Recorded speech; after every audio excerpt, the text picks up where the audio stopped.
Good evening, ladies and gentlemen. You're watching NDTV. We have spoken about Hum Do Hamare Do, India's two-child norm, for years now. But now states, at least one of them, has hit the reset button. The TDP-led NDA government in Andhra Pradesh has reversed a 30-year-old law that prevented people with more than 2 children from participating in local elections. Chief Minister Chandrababu Naidu has been saying that after the successful implementation of India's family planning program, it's now time to incentivize women and families to have more children. The reason? Declining fertility rate in many states, including Andhra Pradesh, and the expected reality that there will be more senior citizens than young people in the future.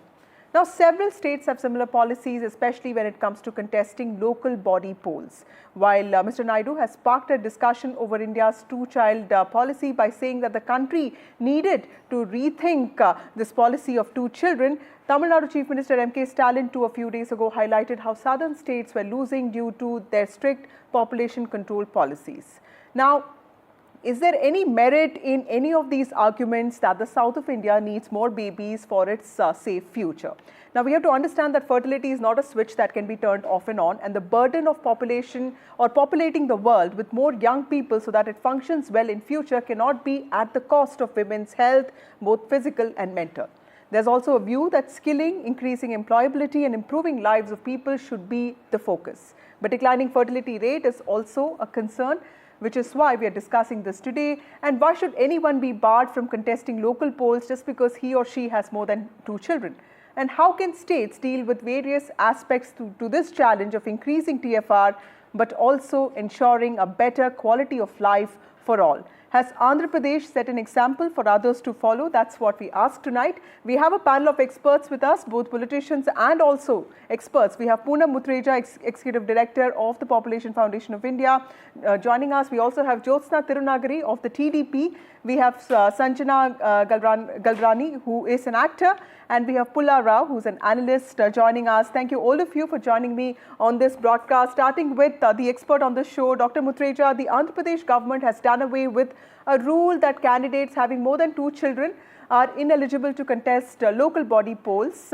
Now, I mean, they say that this decision to revoke this law has been taken keeping in mind socio-economic necessities and, of course, the balance of population, taking into consideration the TFR of the state that has been falling. How do you see this move, ma'am? So I totally welcome the repealing of the two-child policy. It's a welcome step which aligns with women's rights and the evidence that we have that having two-child norms and policies are flawed, they don't work, and they are actually quite outrageous. And there is no evidence to show that Andhra Pradesh was able to bring down its fertility because it had a two-child norm, which actually impacted only the poor, vulnerable women who would stand for elections in panchayats. But at the same time, Andhra Pradesh Chief Minister Chandrababu Naidu's recent call for women to have more than 2 children, citing concerns of an aging population, raises significant issues regarding women's autonomy and effectiveness of such norms and laws and rules. You see, the number of kids a woman will have depends totally on her education levels, the economic situation. Today, families cannot afford to feed many children. Third, it depends on social norms and it also depends on healthcare. Now, I want to say to the government of Tamil Nadu and others who are concerned about declining fertility, they have to be proud of the declining fertility. Right. They invested very early in education, good governance, better health facilities, women's empowerment, and the outcome was fewer children. Right. But the burden on women continues to be very high. Right. You know, women, as you said, have the responsibility for having children, family planning, taking care of the children, and the economic opportunities often get impacted. Right. So if we have a balance and invest in women's well-being and create a conducive environment like Sweden and Norway did for women to have a balance, we will be able to maintain population stabilization, and we will not have a crisis which many countries today have that have not invested in women. Right. Thank you, ma'am. Also, Josna Tirunagri, bringing you here. You heard what the expert on the show had to say. She welcomes today's decision because why should anybody be penalized for having more than 2 children and not be allowed to contest polls? But at the same time, there are various aspects to this. Chandrababu Naidu has been arguing that begetting more children will lead to demographic balance, and he's been quoting a lot of numbers. How serious is he about also creating an ecosystem for quality education, health, employment? Because he's been talking a lot about skill census and also investment. Do you think it's also one way of attempting a balance? And if that is true, why talk about this right now, create the conducive environment in the state first and then talk about more children?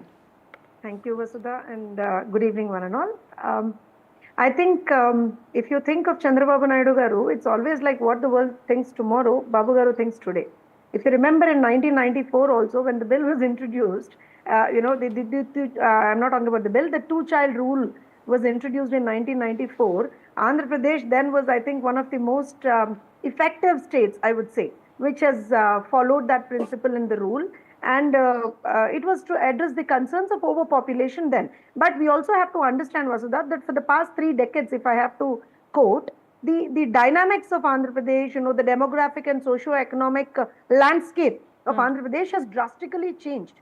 We should also understand that. Okay. And also here, Telugu Desam Party is the first party, I'm very proud to quote that in fact, which has introduced a separate and a very, a separate university for women. We were the ones who thought about financial independence for women. We were the ones who thought about equal share of property for women. So we have done it earlier also. And in fact, if you remember, and I think Pullarao sir will quote it after me if I am not wrong, but Telugu Desam Party and Nara Chandrababu Naidu Garu was the person who introduced reservation for women in professional colleges when he was the chief minister in the 90s. Right. So we have done it, we have thought of it, and we have done it also. And today, the repealing of the law actually aligns with Babu Garu's vision of balancing population dynamics to maintain the economic stability and also the societal welfare. It's a balance that we are trying to strike there. And also the policy that we are getting today, that we have gotten today, scrapping of that rule, it's a part of a broader strategy, Vasudha, to actually address the rural-urban migration, developing, sustainable infrastructure, and also promoting that demographic imbalance, that balance out there. Okay. And again, apart from all this, I would just, also quote one thing. There is no political motivation here, especially for the state of Andhra Pradesh, absolute zero political motivation. So it's a genuine concern you're saying. Dr. Muthreja, before I let you go, I'll also go to Dr. Rao and Sunshine a bit. Dr. Muthreja, how should states look at the issue of TFR? Because, you saw Stalin speak, you saw Chandrababu Naidu speak. Specifically, these are states in the south of India. They feel that they're going to lose out to north of India in terms of political and economic dividends because their TFR has shown decline. How is anybody going to convince the states that really is just part of what they're thinking?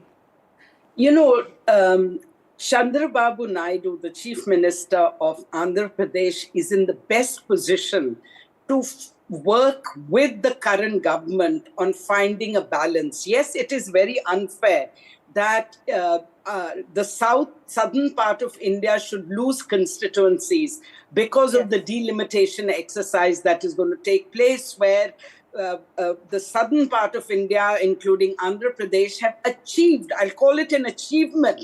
They have achieved in declining fertility, increasing longevity amongst women, empowering women. So this is a debate and discussion that needs to have on the basis of fairness, that Andhra Pradesh and other southern states should not be punished for investing in women, investing in education, where fertility always declines globally when you invest in women. So it is much better to find a good solution to delimitation in political discourse, debates, and persuasion. I do believe, I have the faith that Mr. Naidu is a persuasive person, and he is aligned. Second, I want to say Chandrababu Naidu should prepare and be an example state which others can emulate, where we have policies for an aging population, which is his worry, and it's a very genuine worry. And finally, I think we have to find a solution where investments, financial investments, should not decrease in states that have lower fertility rates. We should reward them and not punish them.